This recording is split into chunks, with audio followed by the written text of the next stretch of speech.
So in the recent video that I posted about 4 tips for a kick-ass telephoto lens, I used this photo as one of my examples, and I got a lot of comments about it. Especially over on Instagram, people were like, "What the heck is that? What am I looking at? What on God's green earth are you shooting there, Crips?"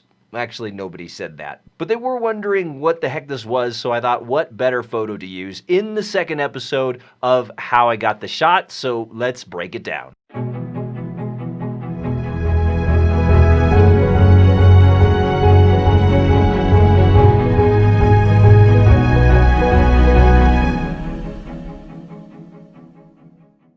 Greetings, my excellent friends. Josh Cripps here, and today we're going to be talking about this photo, which is called Plummet.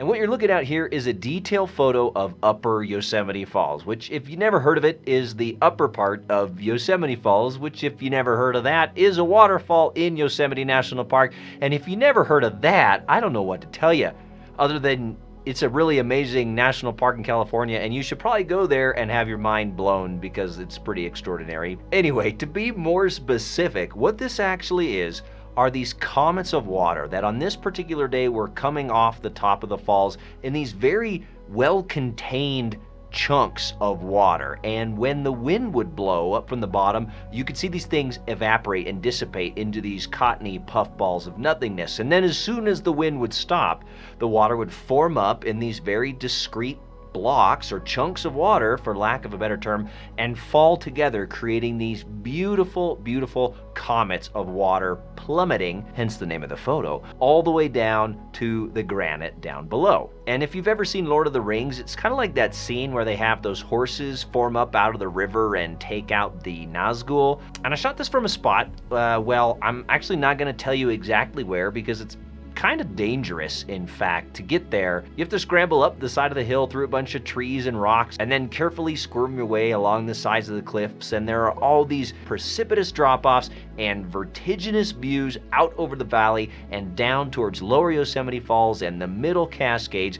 And it can be wet, it can be slippery, it can be steep. And when you actually get up to this particular spot, the waterfall itself, if the wind is blowing the wrong way, could potentially sweep you off to your imminent doom. So I'm not going to tell you how to get there, but suffice it to say, it's somewhere in the proximity of this part of the falls. And if you do actually make it up there, it is the most incredible in-your-face view of Yosemite Falls. It's overwhelming in every sense of the word. When you look up, the top of the falls is 1,000 feet above you. And when you look down, the bottom of the falls, where the water is crashing on the granite, is 400 feet below you. All you can see is water, and all you can hear is water roaring. And when I got up there in the middle of the day, what I saw were these comets, and I knew that I had to take a picture of them. So let's get into how I actually got the shot.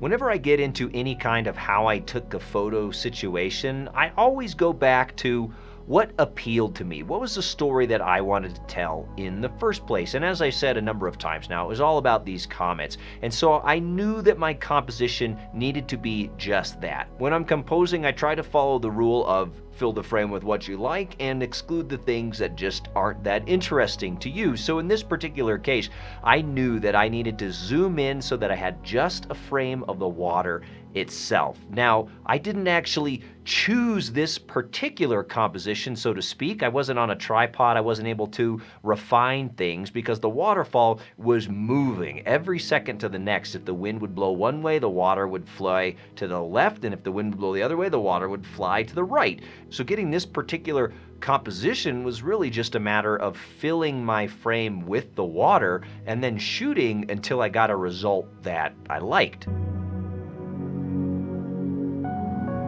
And getting that result came just as much from the technique as it did from the composition. So here the water is flying off the top of the falls, and the way that I shot it is I zoomed in with the telephoto, and then I would chase these comets of water down, just shooting as I went. And I had to repeat this process over and over and over again, and I got a ton of photos, but it took a while until I actually got one that I really liked, that had nice aesthetics and a nice composition that really filled the frame.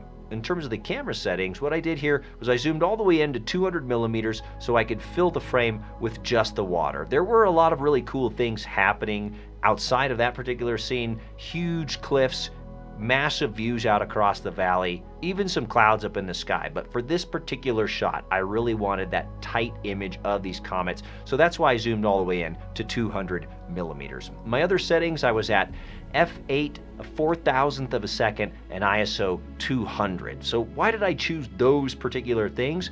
Well, I wish I could say that I'm an expert at shooting waterfall comets, and I know that those were the exact settings that I needed, but a lot of it came down to trial and error and a little bit of luck. So for the aperture, depth of field was really hard to gauge in this particular situation, because as I would start off shooting, the water was quite far away, 1,000 feet at the top of the falls. Then when it got next to me, it was only a couple of 100 feet away. So I had to be in continuous focus first of all, and it was really hard to tell how the depth of field, what exactly needed to be in focus as I panned down with the water. So I picked f8 because it's such a good all-around aperture, and in this particular case, it worked beautifully to get that foreground water in focus while letting the water behind kind of fade out. The shutter speed, I actually started with a 2,000th of a second. I knew that I needed to freeze these chunks of water in place to really emphasize the detail and texture that they had against the smoother parts of the water where it was billowing and blossoming out. And since the water was changing its character and nature every second, I knew that I would really have to freeze it in place with that fast shutter speed. And in terms of finalizing my exposure, I had a lot of light to work with. This was the middle of a sunny day, and I was getting a lot of direct light on the falls itself. So with f8, 1/4000th of a second, and direct sunlight, I still needed to go up to ISO 200 in order to get a good exposure for the photo. And I shot all of this using my Nikon D810 back in 2017.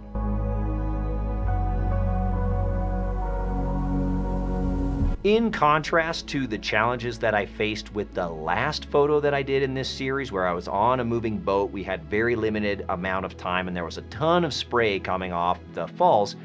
In this particular case, I actually didn't have any of those challenges. I was on solid ground. I could stay there all day if I wanted to. It was just up to me and my friend Jessica, who I was hiking with.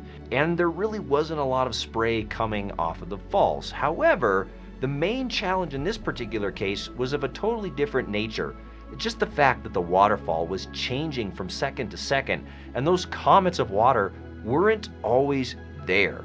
Sometimes they would come off the falls and I'd think, all right, here comes a good set, and then the wind would blow up from the bottom and they would vanish. They would basically just puff out into a diffuse spray of water coming down the falls. So it really was a matter of luck and timing and seeing these comets and being prepared to shoot them, and then just rolling the dice and shooting over and over and over again until I got something that I was actually happy with. And that's how I actually captured the image in the field.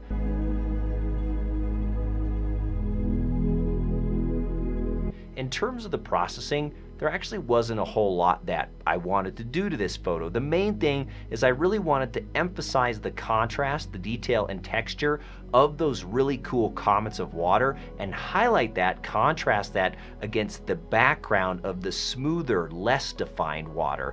And so in terms of my global settings, you can see I just did a tiny little bit of an exposure adjustment. I did a tiny little bit of a white balance adjustment so it wasn't quite so blue, then a little bit of clarity dehazing, and some vibrance and saturation. But the main adjustment that I made to this photograph was contrast. I really wanted to bring out the highlights and pull down the shadows. So I made quite a strong S-curve adjustment within the tone curve, and that's what really brought out the detail and created that beautiful texture and contrast within the photo. Now, having done that, I decided that the bottom right corner was a little bit too dark, or a lot too dark, and there was this distracting little bright part near the top of the frame. So I cropped in a little bit, which solved the top of the frame, although it left the bottom corner still a little bit too dark because I really wanted this beautiful diagonal line of the comets across the frame, so I couldn't crop in too far or I'd lose that balance within the frame.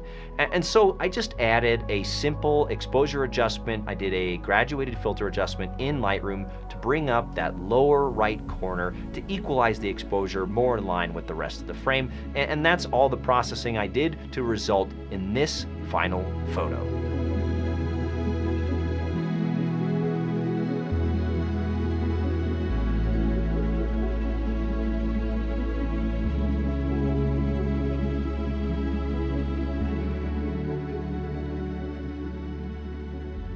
And there you have it. That's the story behind Plummet, my shot from Upper Yosemite Falls. So if you enjoyed this video and you found it interesting and helpful, please subscribe to the channel. It really helps me out, and it makes sure that you get to see more content like this in the future. I'm going to catch you all in another video soon. Until then, have fun and happy shooting.